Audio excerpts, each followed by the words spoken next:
10 down, 3 to go, but the World Rally Championship title is anything but decided. Our season began with a Ford win. Since then, it's been all about Citroen's 2 Sebastians and their DS3s. After the snow, Loeb and Ogier went on to win the next 8 events, including a stunning victory for Ogier in Germany. But in Australia, the unbelievable. On the opening day, Loeb crashes. He's out. And later in the day, his teammate goes and does it as well.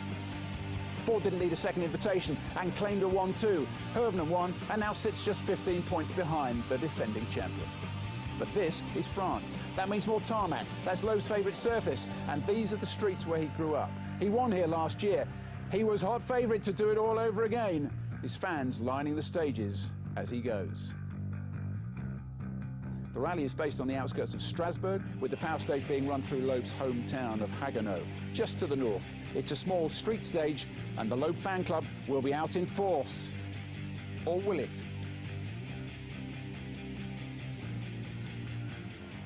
And I'm delighted to say that in the Power Stage studio this afternoon is Phil Mills. It's a welcome back to Phil Mills, because when he was here last time, he was a bit narked.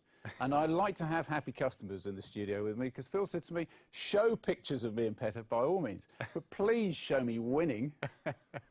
So, just for you, Phil, Thank you. 2003, and the win of all wins with you, Petter, and the Subaru. It was just one of them weekends, really. It's better than much better than showing crashes. But, yes, we had quite an interesting weekend to have one of the biggest crashes ever at Shakedown and then come back, not just to do well, but to win the event as well. It was one of the great sporting stories with one of the great celebrations. It was. That was one of our biggest parties afterwards. I bet it was. Anyway, back to the present day, and 2011, 8 years later, and this championship is wide open because of what happened in Australia 3 weeks ago. Can you believe it still? I must say, yeah, a very unusual mistake. And just on the, I mean, that doesn't happen very often, but he admitted a momentarily lapse of concentration. He looked at his onboard data screen for the split times for a nanosecond, and that's what happens. And clears off before his co-driver, which we all like. All of that way for the Citroen team for 4 points. 4 lousy points. It wasn't enough, was it? It wasn't enough, and you know, his teammate, I'm sure, is going to hold his head very low as well at the end of the season, because the next stage made a huge mistake as well. So the man that profited was Mikko Hirvonen, because he got his second win of the season in Australia, suddenly back into the championship, and it means France is an opportunity for him. Absolutely. I mean, a manipulated win in Australia, but yeah, he's back in the shout, mathematically possible, and you know, it's looking like anything can happen. Well, and it looks as if we're having a fight that's spoiling for the end of the season, which will be great because of this, because here we have the championship standings, and it looks very, very tight at the top. This is looking terrific. Sebastian Loeb, 196 points. Mikko Hirvonen, 181. Sebastian Ogier, 167. It is spoiling for a fight as we come to the end of the championship, and that is how it looks in the Manufacturers' Championship. And if Citroen can win, beat Ford by 25 points, then it means they claim their 7th title here. But let's bring everybody up to date with what's been happening so far this weekend, Phil.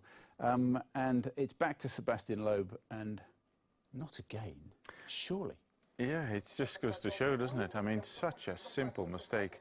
I mean, they'd be very good at covering up the facts, but it seems that he cut very deep and destroyed the oil cooler and result in not stopping quick enough and trashed the engine as well. So what we would have heard on our programmes this week is a mechanical error, but you think that's a driver error? It seems to be that he cut very deep and destroyed the oil cooler, yes, that seems to be the behind-the-scenes chat. And he gets a helicopter lift home? Yeah, helicopter 13, not too sure about that. Fantastic. Danny Sordo, what a star for Mini. Wins stages for Mini, very first time, and leads the rally. Superstar. I mean, full credit to him and the team, you know, to come in a brand new car like that and to be leading and putting fastest times in. Superb for the business, superb for the sport, and an encouragement to all the manufacturers who are looking at the championship and coming in. Chris Meek wanted to have a bit of fun as well. Unfortunately, though, went out on Saturday, so no more from Chris Meek. He won't be in our power stage just a second, but Danny Sordo will be fighting because of this. Yeah, it looked a really simple mistake. I can't really understand what happened there, but something just didn't look right there, whether he had a soft tyre or something. There's something not quite right there we need to find out. Across his face, isn't it? Yes. He looks in pain. Mikko Hirvonen, again, had this small off, which when presented with the opportunity that he has here, is not the kind of thing that should be coming from Mikko Hirvonen. No, but again, it's a very dirty sort of surface. It just looks like he put a wheel onto the dirt and understeered into the bank. Lucky to get away with it. Yeah. To be honest, the cuts here are dangerous. When you're cutting off tarmac into corners, people in front of you pull a lot of stuff up in front. It's the dirtiest round of the World Championship. You need to be in the first 2 cars to get a good time, and then after that it just deteriorates as the cuts get deeper and deeper. But yes, you need to be there. Shall we have a look at the leaderboard going into this power stage? Before we do that, I'll tell you what we'll do. We'll have a look at Sebastian Ogier. We ought to, as he's the guy who's leading the rally going into this one. And after Australia and what happened there, he needs to play catch-up and has done very well. Yes, looking really good. I mean, obviously capable of winning any round on any surface now. All of a sudden, a complete driver. Is 25 points enough for him, should he win this weekend? Well, mathematically, it's still OK, but I'm sure Australia's going to haunt him for the rest of his life. Simple mistake. And if he adds the power stage win, which is 3 extra points, that puts him 1 point behind. So we are going to see him go for it here, aren't we? Absolutely. It's all out now, but he can't throw it away either. Yeah. So, yeah, I'm sure he'll do the job this weekend. Will Citroën, do you believe, let him fight for the title? I think so. I mean, next year will be a completely different contract, but this year, you know, now after what's happened to Loeb in the last 2 rounds, he will be in a position now, I'm sure, where it's okay, guys. You know, each man for himself. Yeah, because the background to this is the team have preferred Sebastian Loeb. They have, and you know, there was a big contract sorting out in the last few weeks, really, for next year, and you know, that's been sorted out. But this year, I'm sure it's each man for himself from now on. How ironic would it be if Danny sort of got into the sort of shakedown on this power stage? Let's have a look at this leaderboard. We talked through the leader, Sebastian Ogier. We know about him going to the power stage. Danny Sordo and then Petter Solberg. But look at Mikko Hirvonen in 4th place. Why is he there? Well, because Jari-Matti Latvala checked in late for the regroup before the power stage, and that means he takes a penalty, so Mikko Hirvonen moves up into 4th place. It looks better for his championship. You know what I'm saying here. And you know Sebastian Loeb is out of this rally. Well, he didn't have a rally car today, but what he did have was a car supplied by Citroën and a DS3. So he managed to have a little parade before the power stage in his hometown, and that keeps all his fans happy. Another opportunity missed. Right, let's get over to France live and join our commentators, who are Julian Porter and Paul King.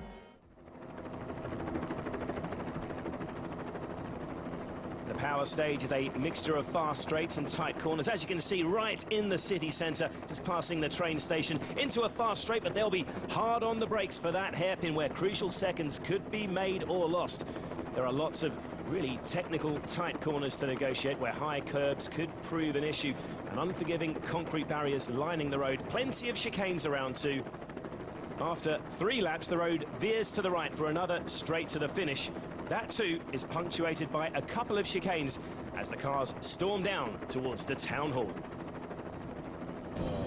This is how our 12 leading crews will line up in the power stage. First up is SWRC leader TÄNAK in the S2000 Fiesta, then Matt Wilson in the first WRC car. Ken Block has had a terrific run in France. He's involved in a fight for position with Frenchman Pierre Campana. M Sport Stobart Norwegians Mads Osberg and Henning Solberg are 5th and 6th on the road, and Dutch privateer Dennis Kuipers is on course for his best ever finish. Mikko Hirvonen needs every point he can get. A power stage win would put him level with Loeb in the championship. His teammate Jari-Matti Latvala is next. Petter Solberg will hope to add to his 1 power stage victory, and then the 2 men fighting for the overall win, Mini's Danny Sordo and Citroën's Sebastian Ogier. One man not in that lineup is Sebastian Loeb, but he still made an appearance for his adoring fans in his hometown earlier, although not at the pace he would have liked. And well, with Loeb not scoring for the first time this season, these power stage points are more important than ever for his championship rivals. Well, they are, yeah. I mean, if Ogier can take the victory and the 3 points, he goes 1 point behind Mr. Loeb in the championship fight. I don't know which way Ogier will take it. He's obviously lost a little bit this morning. He then took it back this afternoon. Is he on a little bit of confidence roll that he can push for the power stage as well and try and take everything out of it? and really put the pressure on Loeb in the forthcoming rallies? Or does he just think, hang about, I can afford to lose a couple of seconds in here? It's so easy in this stage to make a mistake. The walls are so close. But we will see. We're going to get a look at it anyway with the likes of Tanak and them.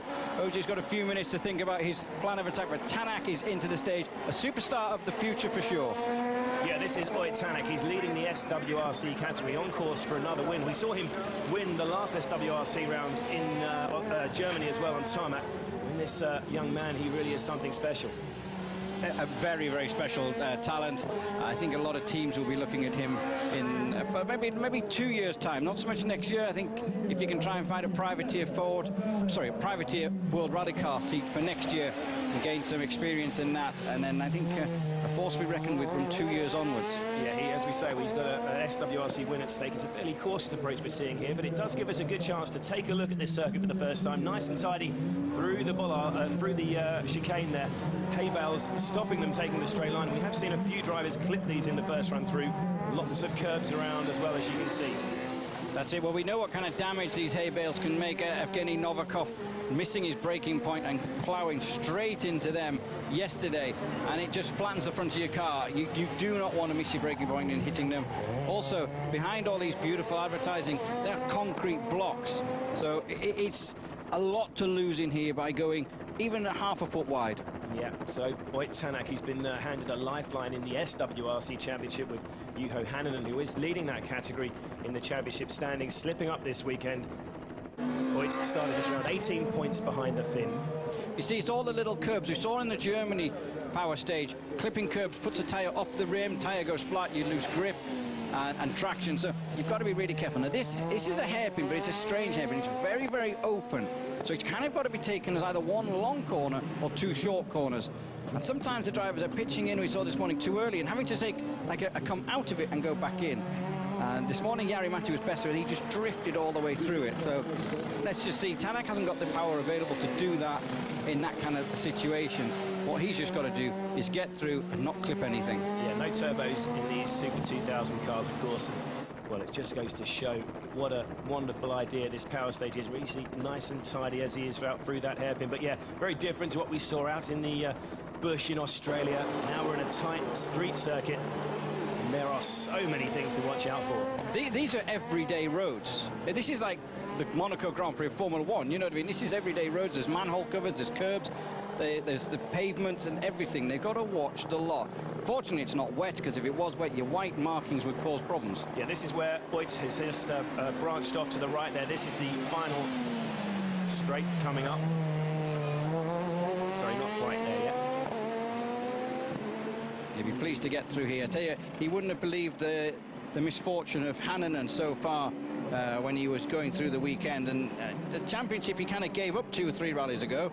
And all of a sudden, he's back in it. Yeah, they keep letting each other back in, these two, the Estonian and the Finn, fighting it out for the, well, it's the second SWRC title since the championship started last year. Nice and tidy through the halos. There you go, that's where he's branched off to the right for this final little straight. You can see the finish line up ahead. Here we go. 3:20.7. So around 9 seconds slower than the fastest time through this morning, but that's to be expected in an SWRC car. And TÄNAK, he claims another crucial win in that category. And now we've joined Matt Wilson as he clips over that curve. Incredibly how hard they hit that first curve. After what we saw in the street stage of Trier, we saw them knocking the curbs off, but Matt is in now. It's been a tough weekend, really tough. After the high of Australia, Matt has... he said the car's been feeling good, but he just hasn't felt the confidence in himself with it.